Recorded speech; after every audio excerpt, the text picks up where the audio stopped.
নমস্কার, দেখছেন কলকাতা টিভি। সঙ্গে রয়েছি আমি স্বর্ণালী। শুরু করছি সংবাদ সারাদিন। সংবাদ সারাদিনের প্রথমেই যে খবরের দিকে নজর রাখবো, প্রতিদিনের মতো আজও প্রচারে দিলীপ ঘোষ। বর্ধমানের 16 নম্বর ওয়ার্ডের সূর্যনগর মালির মাঠে জনসংযোগ। এদিন বিজেপি প্রার্থীর কাছে স্থানীয় এক ব্যক্তির আবেদন, বর্ধমানের সেই অর্থে খেলার মাঠ নেই। সূর্যনগরের মাঠে একের পর এক বিল্ডিং উঠছে। ক্ষমতা পেলে এই মাঠটি বাঁচিয়ে রাখার আর্জি জানান দিলীপ ঘোষের কাছে। সবই দখল হয়ে যাচ্ছে, তবে আমি আবেদন নিবেদন করি না, আমি ডিরেক্ট অ্যাকশন করি, মন্তব্য করেছেন বর্ধমান দুর্গাপুরের বিজেপি প্রার্থী দিলীপ ঘোষ। বর্ধমানে আজ জনসংযোগ করেন দিলীপ ঘোষ এবং সেখানেই এই আর্জি জানান এক ব্যক্তি।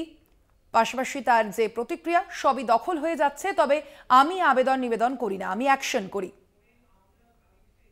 এ বিষয়ে আরো বিস্তারিত জানবো। ফোন লাইনে রয়েছেন প্রতিনিধি আমজাদ আলী শেখ।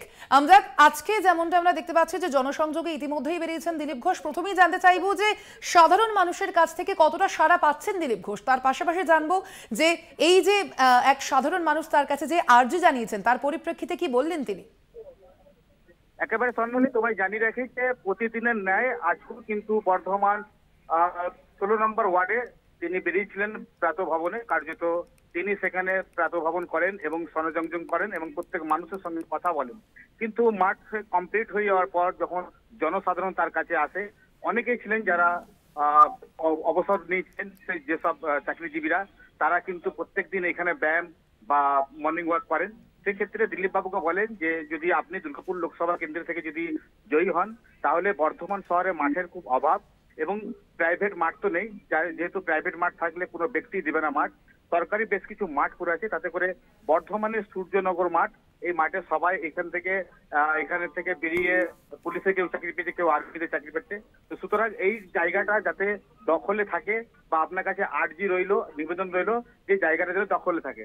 এর পাশাপাশি জানাই দিলীপ বাবু যে দেখুন এই যা অবস্থা, তাতে করে বর্ধমান সরকারের কোনো রাজ্যতেই যেসব জায়গাতে ফ্ল্যাট বা বাড়ি হচ্ছে বা সরকারি যে দপ্তরগুলো হচ্ছে, তাতে করে সব ফাঁকা পড়ে থাকে, জানলা খোলা, দরজা ভাঙা। এবং পাশাপাশি তিনি এও বলেন যে বর্ধমান শহরে যদি কবজা না হয় এইসব জায়গাগুলো, তাহলে ঠিকঠাক থাকবে। তবে তিনি বলেছেন আমি আবেদন নিবেদন করি না, সরাসরি আমি অ্যাকশন করি, এই কথা তিনি উল্লেখ করেছেন। স্বর্ণালী, ধন্যবাদ তোমাকে। আমরা কথা বললাম আমাদের প্রতিনিধি আমজাদ আলী শেখের সঙ্গে। আজ জনসংযোগ করেন দিলীপ ঘোষ। সেখানে গিয়ে তিনি জনসমক্ষে কি বলেছেন শোনাবো আপনাদের। আমাদের বাংলায় প্রতিবাদ করা, আন্দোলন করা একটা ফ্যাশন আছে, কাজ কিছু হয় না, রাজনীতি লাভ না। আমি বলছি আমি আবেদন করি না কারণ রাজনৈতিক যে আমি অ্যাকশন করি, বক্তব্য করে।